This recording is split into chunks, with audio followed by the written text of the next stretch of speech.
I had another take of this video I did, but my head was in the frame for 3/4 of it, so there's a lot of things that happened here. But I was talking about my personal experience with akathisia.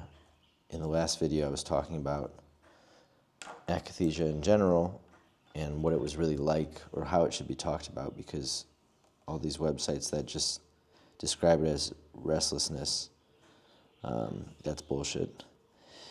So the first time I had akathisia was because I had run out of my benzo supply. I had been quarantined in Cape Verde with COVID, and I had a limited supply, so I ran out. It got me through the last day of the quarantine. Basically, I had a little bit extra, just in case, but I was not expecting a 10-day quarantine, and I was not expecting to be stuck in a tiny hotel room, which put my anxiety through the roof and led to me taking more ativan than I normally would have. But anyway, when I was released, I celebrated with excessive drinking with a friend of mine who was nice enough to wait back with me throughout the duration of the quarantine. And yeah, we drank. And that, in combination with the end of my benzo supply the following day, was my first taste of akathisia. And I remember that straight away I knew there was something more going on than anxiety or a panic attack. It was this feeling of physical torture that I had never felt before. And the brunt of it came during a layover when we were stuck at an airport waiting for our next flight. And I was pacing around. We talked about this. Pacing around is kind of like the least bad state you can be in akathisia. It doesn't mean you feel good. It just means that it's just less bad than staying still. And I was pacing around the airport. I was soaked through with sweat. And I remember sometimes I would try to sit down. I remember one time I tried to lay down, on those airport seats. And these were those airport seats where they put the armrests just so it tries to prevent people from laying down.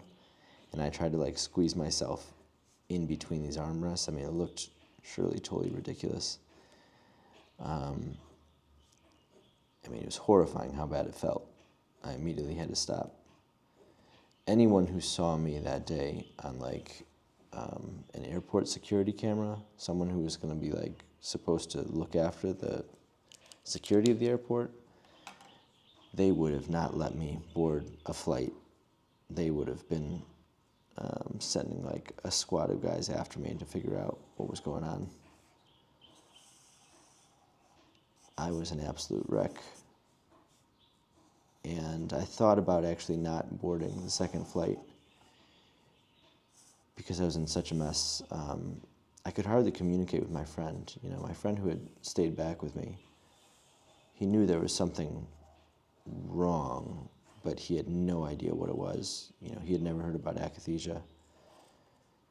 And he would suggest things to me. Oh, why don't you have a seat? You keep walking around. And at the time, I didn't know what akathisia was, so I couldn't explain anything really to him. I didn't know what was going on. And be yeah, I should sit down. That's what a normal person would do. I should sit down. That would help. And oh man, it just, obviously, if you had akathisia, it just sends you through the roof.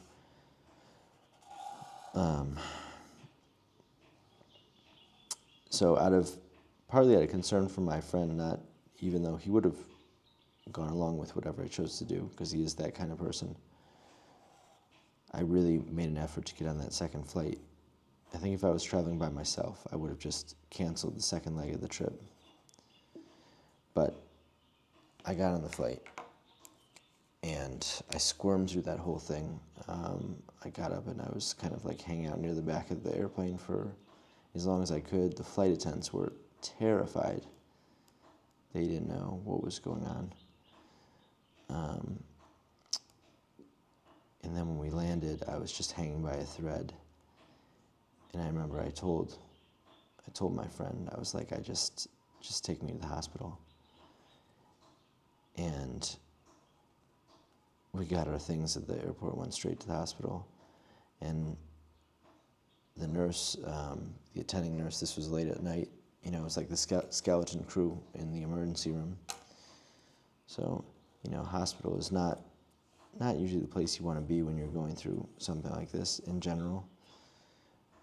Then to have like the skeleton crew at whatever time it was at night questioning me, obviously thinking I'm a crazy person, and they didn't, I kind of came in there yelling in French about having this panic attack and that I need a benzodiazepine. I didn't know I was having akathisia, but I knew what I was going through was related to getting off the benzos. I knew that much. I knew enough that I knew that's what was going on. And of course, you can't just go into a hospital and start screaming, "Give me drugs." I mean, even in Mali, where I was, you can't do that.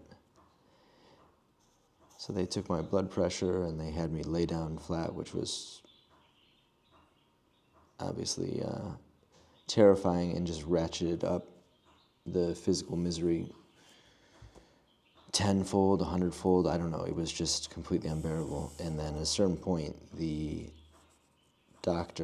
attending doctor, just told the nurse to just fire me up with a sizable dose of Valium. I mean, I remember it was sizable enough that the nurse, when he was administering it, he looked over at the doctor, and it was kind of like to see, for confirmation, do you really want to give this guy all this Valium? And the doctor kind of like had that sort of like look with his eyes, like that insistence with his eyes that said, like, yes, give all of that Valium to this guy. And then he injected the Valium, and he put it in my IV. That was fun, having them administer the IV. Oh man, because that was before I got the Valium. Trying to get me to sit still so he could administer the IV. All my apologies to that nurse. Oh man, that was a bad experience for both of us. It was worse for me, but it was still pretty bad for you. The Valium went in, and then I was able to catch my breath for the first time in, 12 hours.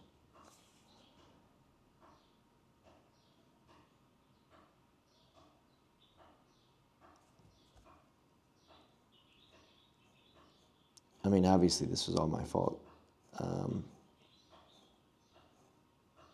I might have still had akathisia if I had not taken, still had akathisia not taking my last, what am I trying to say? I took my last dose of benzodiazepines, so I basically stopped cold turkey. I didn't have anything else to take. I could have still had the akathisia from that. But I went out and I drank excessively. Rum and caipirinhas and beers and all sorts of stuff. That was a big fuck up on my part.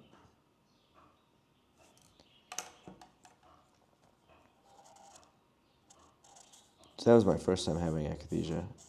But I didn't stop taking benzodiazepines then. I got back on the horse. I returned to taking Ativan daily. And it was not until I made the decision a bit more than a year later after that incident that I wanted to get off benzodiazepines. And that's a subject for another day. But with over 2 years of habitual benzodiazepine use, I tapered in a 2-month period, which was too fast.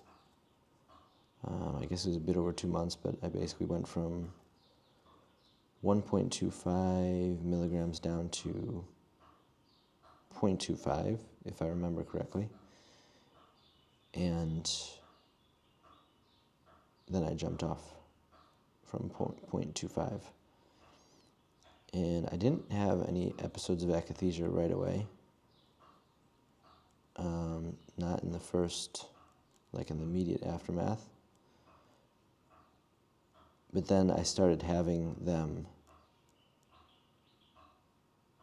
It wasn't day in and day out, which if that had happened, I don't know if I would have been able to go through my withdrawal. I probably would have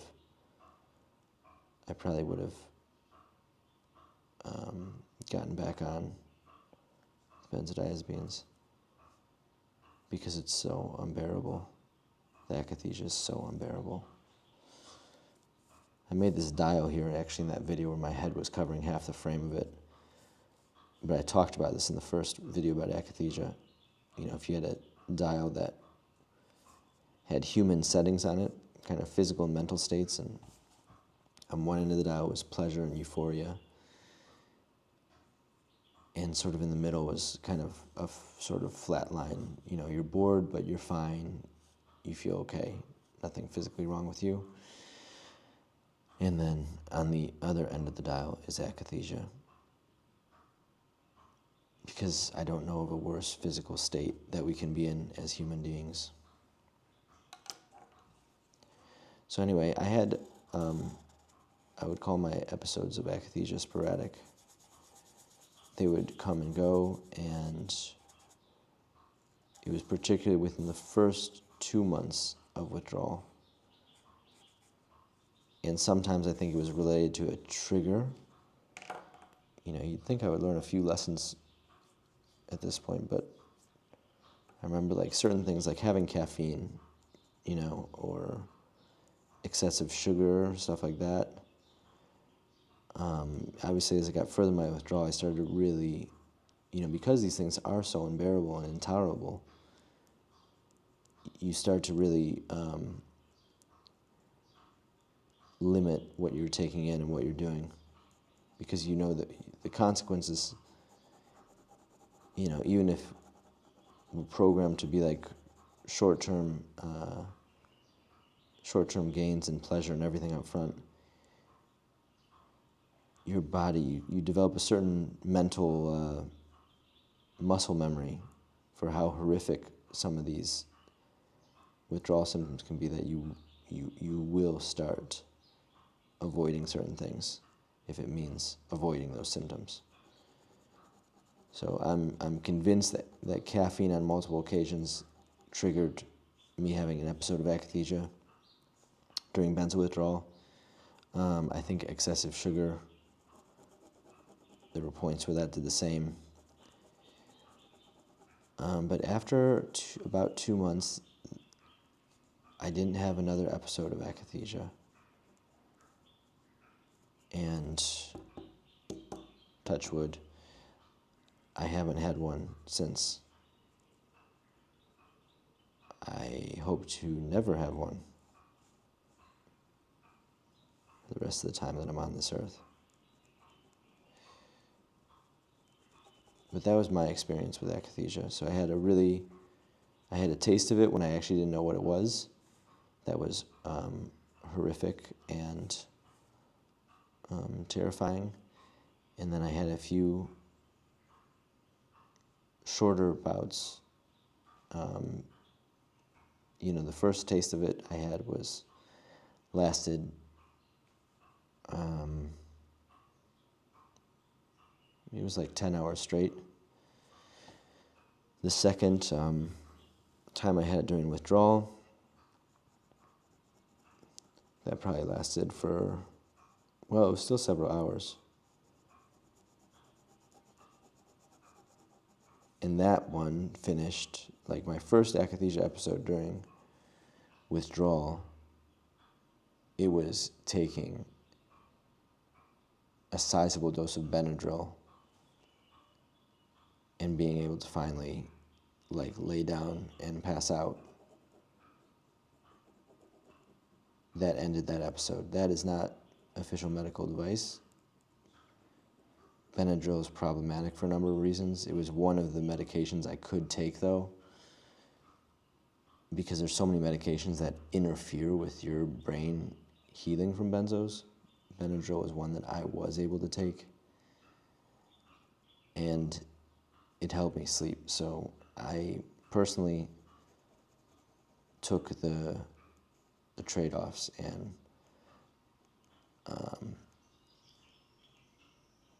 at the time, I was not thinking about early onset dementia.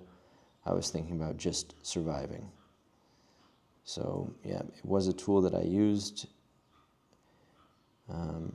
After about 9 months into my withdrawal, I could stop taking Benadryl for sleep.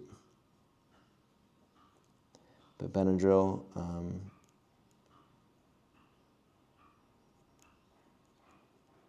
it did mitigate when I was having those akathisia episodes. It did help. And I don't even know what again, this is definitely not medical advice, because I don't know if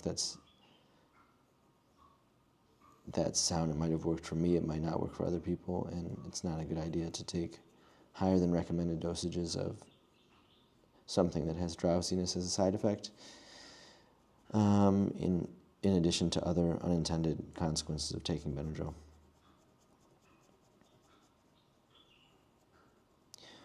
Well, I'm not really happy with how this thing has turned out, but it's allowed me to talk about this subject. So I think of this less as making a drawing and more as the drawing facilitating talking.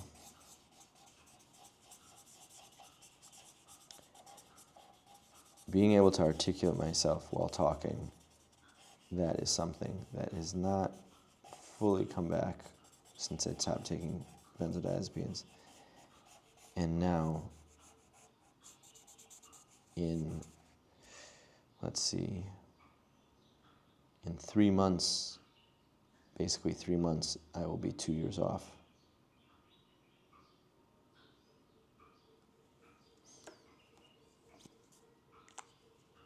I think I've had nearly complete healing in most other areas, though.